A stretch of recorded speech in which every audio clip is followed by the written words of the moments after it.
Hi guys, welcome back. Today we are going to talk about common stocks and their valuation. Common stocks. Common stocks represent ownership in the corporation. Technically, stockholders are the owners of the corporation. As owners, what can they do? Well, common stockholders have the right to control the firm. In controlling the firm, stockholders elect the board of directors, who in turn would hire the managers. As such, the board of directors is actually the interface between stockholders and managers. Also, stockholders generally have a preemptive right. This is the right to purchase a proportionate number of new shares should they be issued. Say, for example, if you own 50% of the shares of the company, the corporation issues 100,000 new shares, then you would have the right to purchase 50% of it. That is 50,000 of the new shares before it will be offered to another. What is the issue on the valuation of common stocks? Well, for one, common stocks have no maturity date, similar to preferred stocks. But this can be further complicated by the fact that the dividend payment is not fixed. Unlike preferred stocks, where you can simply implement the perpetuity concept, you cannot do that for common stocks, considering again that the dividend payment is not fixed. Remember, the value of an asset is the present value of the future cash flows it is expected to generate. For common stocks, let us refer to the following timeline. So basically, we need to project the dividends for year 1, 2, 3, until infinity. Then, bring all those dividends back to year 0 using the present value factor relevant. That is how you would arrive at the value of the stock as of year 0.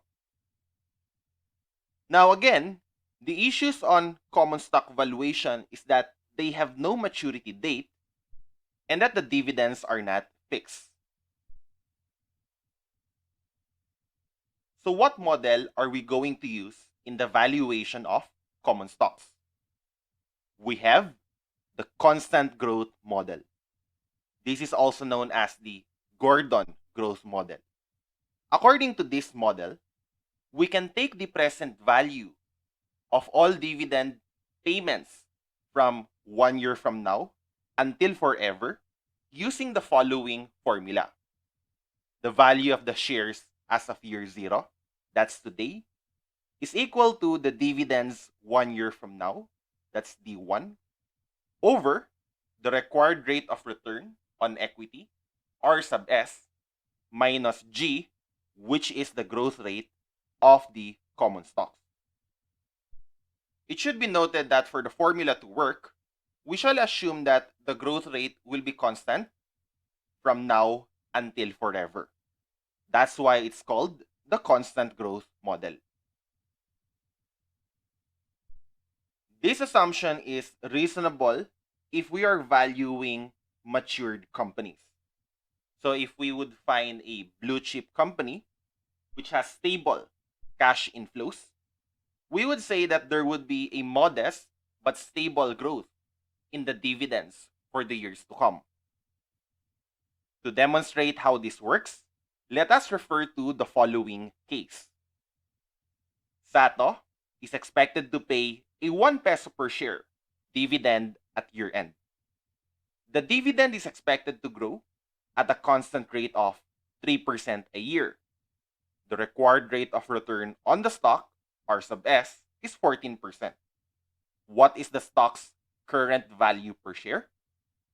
To answer this question, we are to use the constant growth model. The value of the stock now, year 0, is equal to D sub 1 the dividend a year from now, over R sub S, required rate of return on equity, minus G, which is the constant growth rate from now until forever.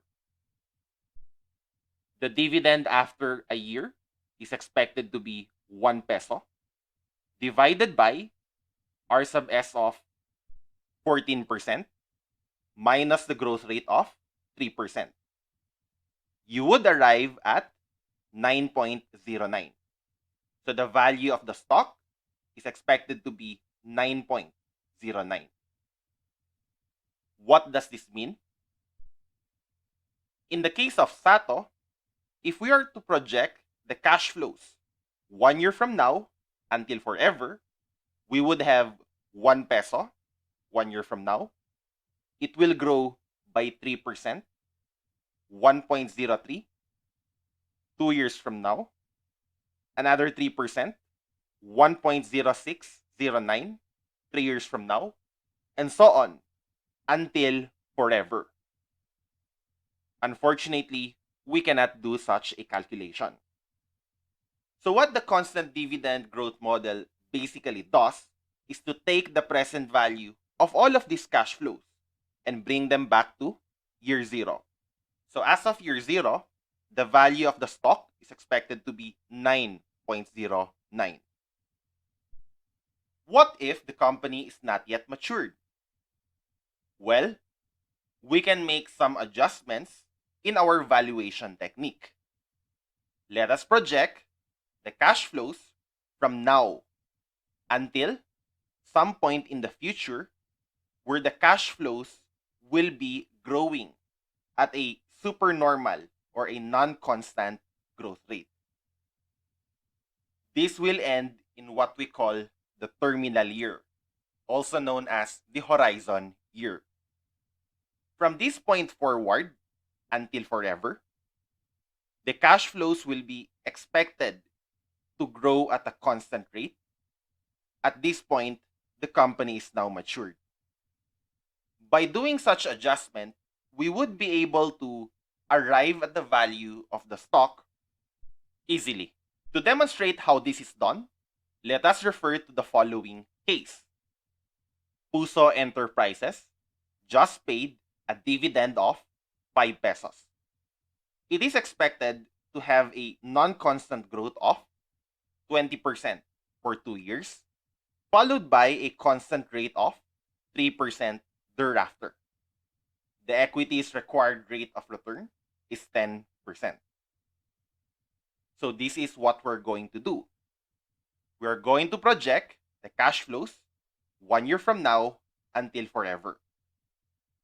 There is a 2-year super growth period where the dividends will grow 20% every year. However, after year 2, the terminal year, we are expected to have a matured company with a constant growth of dividends. Year 0, the dividend was 5 pesos.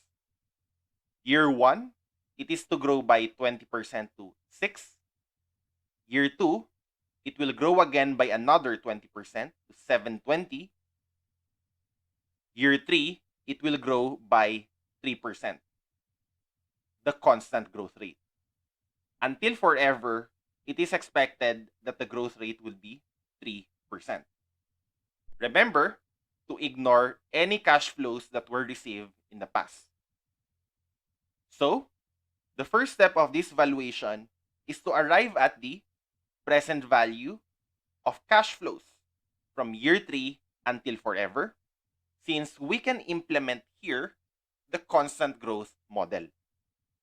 The value of the share as of year 2 would be equal to the dividends expected in year 3, D sub 3, over R sub S minus G.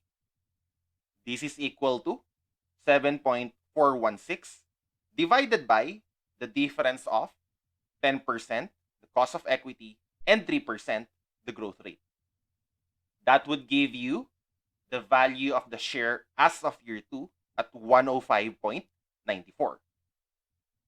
So as of year 2, we would have a value of 105.94. If we want to arrive at the value of the common stock as of year 0, we are going to do it 1 year at a time. Year 1, year 2, the dividends, and another one for year 2 for the stock price or stock value as of year 2. Bring them back to year 0.